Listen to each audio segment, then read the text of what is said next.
Saya mau ngasih ilmu. Ilmu ini mahal, tapi saya bagi gratis. Saya bagi gratis. Judulnya apa? Sulit itu tidak sulit. Sulit itu tidak sulit. Sulit itu sulit enggak? Enggak sulit. Sulit itu tidak sulit. Yang membuat sulit karena kita mikir. Karena kita mikir itu sulit. Paham?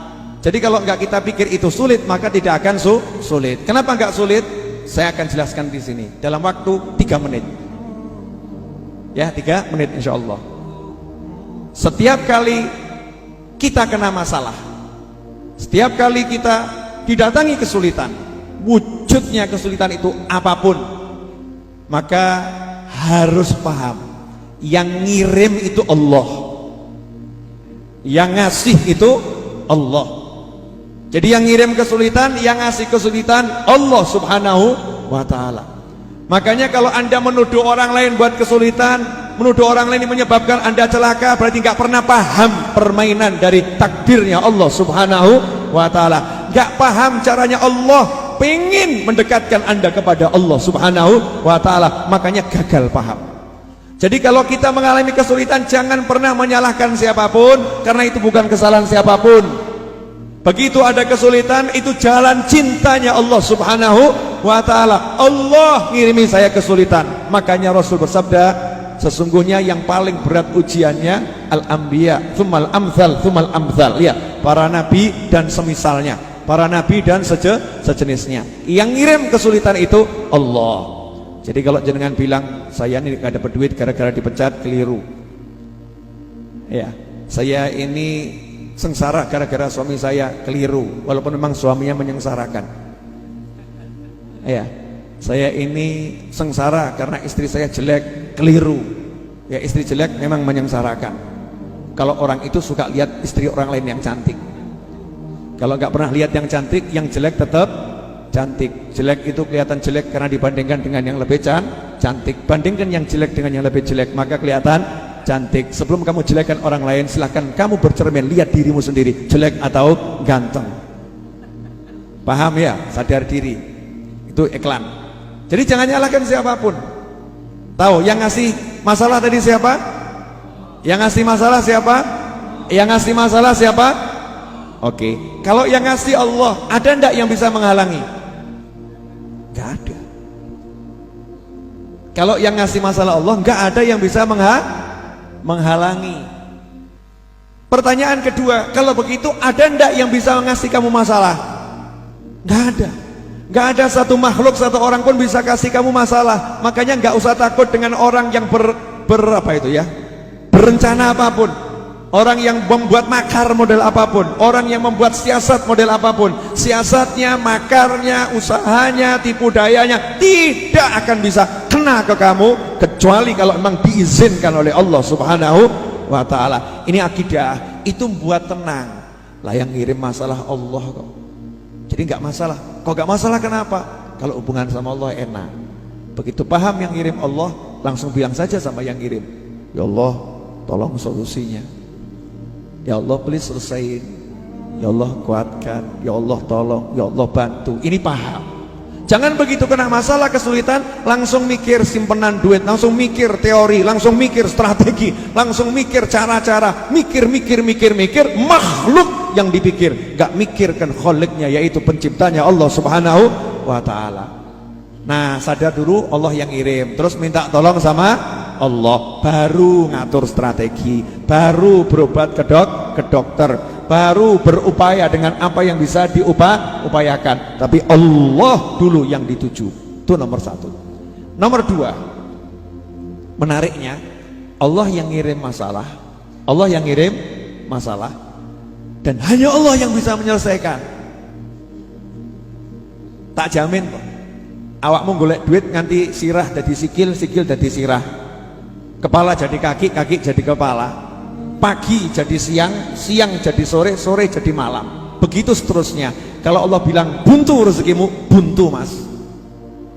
Maka jangan pernah sambat golek duit kok angel, ya golek duit kok angel. susah buat kamu, buat saya tidak. Sorry bro, gua awakmu angel, awakku alhamdulillah gampang. Habib kok begitu Bib? Buat dia mudah, buat saya kok susah.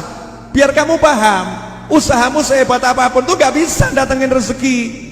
Sekeras apapun kamu ikhtiar, gak bisa jebol pintu rezeki. Yang buka, yang nutup pintu rezeki Ar-Razzaq huwallahu ta'ala, Allah yang maha kuasa. Paham sih, hanya Allah yang bisa menyelesaikan masalah, hanya Allah yang bisa menolong, hanya Allah yang bisa membantu. Jadi nomor satu yang kirim Allah, nomor dua hanya Allah juga yang bisa menyingkirkan.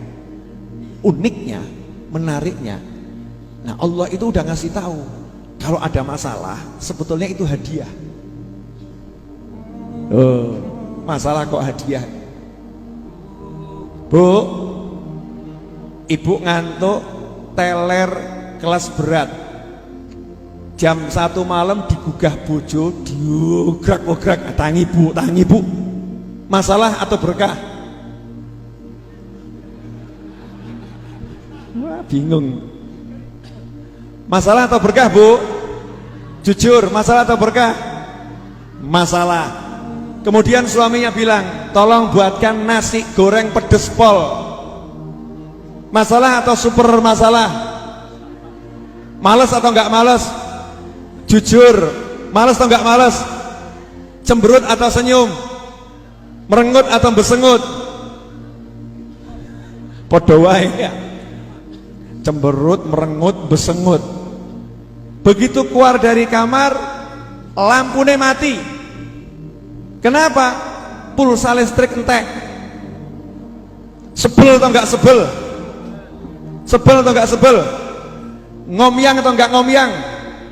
Ngomyang itu bahasa Indonesianya apa? Ngomel. Ngomel itu Indonesia atau Jawa? Jawa di Indonesia kan. Al-ngomelu. Muring-muring, ngomel, ngomyang, entah bahasanya apapun.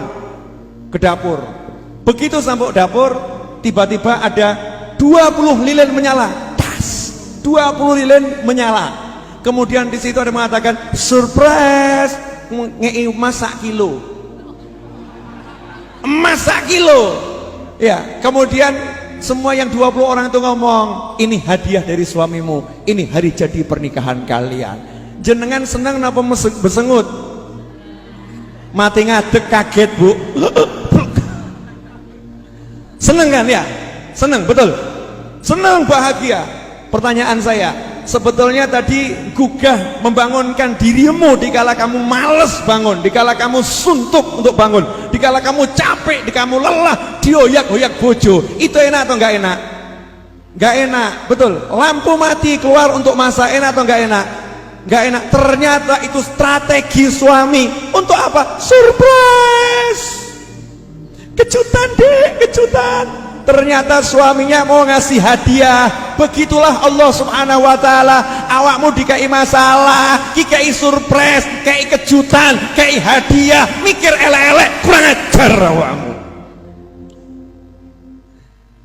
Habib Novel galak ya. Kalau orang mudeng-mudeng. Paham enggak? Jadi dikasih masalah, dikasih yang gak enak, itu sebetulnya lagi apa? Di ujung disiapkan surprise, kejutan.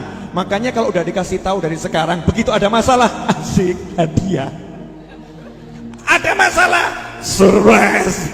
Entena no hadiah, entena no surprise, mesti enak. Ada yang nonton ini kemudian ngomong, Habib, aja mau gedebus.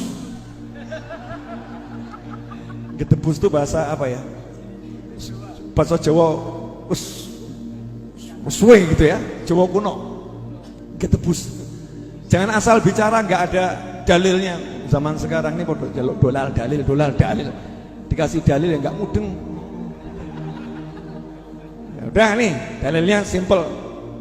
Fa inna ma'al usri yusran, inna ma'al usri yusra. Itu ayat turun ketika Kanjeng Nabi SAW lagi duduk dengan sahabat. Kemudian Nabi ngomong sama sahabat, dekatnya ada batu. Rasul bersabda, kalau ada kesulitan masuk ke dalam batu itu, maka kemudahan akan mengejar masuk ke dalam batu itu, kemudian akan mengeluarkan kesulitan itu dari batu itu. Artinya apa? Kesulitan gak pernah berlepas, nggak pernah pisah dengan yang namanya kemudahan. Maka turunlah ayat fa inna ma'al usri yusron, inna ma'al usri yusra. Kalau diterjemahkan dengan terjemahan yang benar, terjemahan menurut tafsir, sesungguhnya bersama kesulitan itu ada kemudahan, dan sesungguhnya bersama kesulitan yang tadi ada kemudahan yang lain. Artinya bersama kesulitan yang sama terdapat dua kemudahan. Kemudahan nomor satu, solving problem, menyelesaikan masalah. Kedua, kemudahan nomor dua, surprise, kejutan. Dalil berikutnya, kalau Allah Ta'ala, wa may yattaqillaha yaj'al lahu makhrajan wa yarzuqhu min haitsu la yahtasib. Barang siapa bertakwa kepada Allah, pengajian, maulid, solawatan, zikir, istighfar, ziarah kubur, birrul walidain, silaturahim, cari nafkah untuk pasangan, cari nafkah untuk anak, cari nafkah untuk orang tua, murah, senyum, sedekah, berderma dan lain sebagainya. Wa may yattaqillaha yaj'al lahu, maka dia Allah, bukan Habib Muhammad, bukan Habib Novel, bukan Habib Muhammad Syarif, bukan Gusmus, bukan Syekh Fulan, bukan Ustadz Fulan, bukan Kiai Fulan, bukan Gubernur Fulan, bukan Presiden Fulan, bukan pejabat Fulan, bukan Jenderal Fulan, bukan. Yaj'allahu Allah, Allah yang menjadikan untuknya. Sorry bro, Allah yang turun tangan. Yang turun tangan Allah, Allah yaj'allahu makhraja, Allah menjadikan untuknya, Allah menjadikan untuknya. Iling-ilingin nih loh, Allah menjadikan untuknya, Allah menjadikan untuknya. Apa yang Allah buat untuknya? Makhraja, mumet seperti apapun, masalah seperti apapun, ruwet seperti apapun, Allah yang berikan jalan keluar. Pertanyaan saya, kalau Allah yang berikan jalan keluar, ada yang bisa menghalangi? Kalau Allah yang berikan jalan keluar, ada yang bisa nutup? Kalau Allah yang berikan jalan keluar, selesai enggak masalahnya? Selesai. Yaj'allahu makhraja wa yarzuqhu min haitsu la yahtasib. Selanjutnya setelah dikasih solusi sama Allah, dikasih jalan keluar sama Allah, wa yarzuqhu, Allah kasih dia rezeki yang sifatnya surprise, kejutan. Kenapa dikatakan rezeki kejutan? Ini terjemahan murni terjemahan ala Habib Novel. Allah memberikan rezeki berupa kejutan. Kenapa kejutan? Karena nggak pernah bisa dipikir, dikira-kira nggak bisa, datang dari arah yang nggak jelas, arahnya dari mana nggak ngerti, ujuk-ujuk wono, kan namanya surprise, kejutan. Rezeki berupa kejutan dan Allah yang ngatur. Penak anteng meneng rezeki teko, wah masya Allah, nikmat. Paham nggak? Baru 1 menit. Jelas? Apa yang jelas? Oh, surprise-nya tok ini. Surprise. Jadi kalau ada masalah atau hadiah. Jadi kalau Anda terlilit hutang nggak bisa bayar, besok mau ditagih, mau dihajar, masalah atau hadiah? Kalau istri Anda marah-marah menuntut minta cerai, masalah atau hadiah? Kalau anak Anda teriak-teriak kemudian tidak mau sekolah, masalah atau hadiah? Kalau tiba-tiba Anda pas gak pakai helm ketemu polisi ditilang, masalah atau hadiah? Jawabnya paling gak jelas Gus. Monggo. Masalah atau hadiah? Jawabannya sederhana, itu bukan masalah, itu hadiah. Tapi hadiahnya sama Allah dibungkus dengan masalah. Bungkusnya masalah, dalamnya hadiah. Makanya kamu jangan lihat bungkusnya. Kadang yang namanya kekasih menyembunyikan intar berlian di balik yang namanya kertas koran. Dibungkus kertas koran, ternyata dalamnya intan dan berlian. Ketika kekasih terima, apa iki? Kamu cuma kasih aku kotoran di kertas yang kotor. Ya, kemudian bungkus yang kotor, menghina, mencela, mencampakkan. Ketika dicampakkan, diambil sama kekasihnya, dikasihkan orang lain. Ini hadiah dariku. Nah yang lain terima, masya Allah, terima kasih. Gak lihat bungkusnya, lihat yang memberi. Dibuka, ternyata isinya intan berlian. Bejonya luar biasa. Nah yang sering menyebabkan kita gagal mendapatkan karunia Allah, hadiah dari Allah. Ruwet delok bungkus, gak tau delok sengirim. Sibuk lihat bungkus, gak pernah lihat yang ngirim adalah Allah subhanahu wa ta'ala. Kalau lihat yang ngirim Allah, pasti husnudzon, pasti prasangka baik. Dalam bungkusnya ini yang ruwet, di dalamnya ada hadiah yang luar biasa. Karena itu jangan pernah ngeluh lagi kepada Habib Novel bin Muhammad Al-Idrus, karena keluhanmu saya tolak mulai hari ini.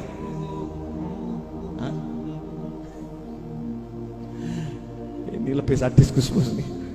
Paham semuanya? Kok jadi diem semua kenapa? Ditolak keluhannya ya. Gak usah berkeluh kesah. Udah ngaji pengajian, dikir, ya guyon guyon, makan ya, makan. Masalah adalah hadiah. Habib punya masalah enggak ada, yang ada hadiah. Setiap masalah saya anggap hadiah. Makanya hidup saya penuh dengan hadiah. Ya penuh dengan hadiah. Yakin saya sama Allah Ta'ala. Rugi kalau nggak yakin sama Allah. Kalau nggak yakin sama Allah, suruh yakin sama kamu. Moh aku. Saya suruh yakin sama kamu gitu ya. Kamu yang kaya, suruh percaya kamu orang kaya. Moh aku. Suruh percaya kamu orang pintar, nggak mau. Percaya kamu orang hebat, nggak mau saya. Moh, sing pintar jadi bodoh ya iso akeh. Yang kaya tiba-tiba miskin melarat, akeh utang ya akeh. Betul. Yang kuat tiba-tiba jadi stroke, naudzubillah min dzalik, gak iso obah ya akeh. Tapi kalau Allah selalu kuat, selalu kaya, selalu hebat. Makanya ikhwani rahimakumullah, teruslah berharap, bergantung, bersandar pada Allah Ta'ala. Tinggalkan semua sandaranmu kepada selain Allah. Jelas? Dah, ojo salah terima ilmu. Ya udah, kalau begitu mulai besok jangan kerja. Berharap sama Allah. Nah, ini belajar gak lulus nih. Yang saya omongin tadi semua sikap hatimu begitu, fisik guyu mesem, gak ada duit ini, gak punya duit, keluar ke pasar, ngapain? Ibadah. Ngapain? Cari nafkah. Pasar sepi, gak masalah, Gusti Allah ramai terus. Masya Allah, asyik. Enak enggak bisa begitu? Enak. Makanya jaga hatimu, aku akan jaga hatiku. Kita punya hati masing-masing, mari hati kita masing-masing kita jaga.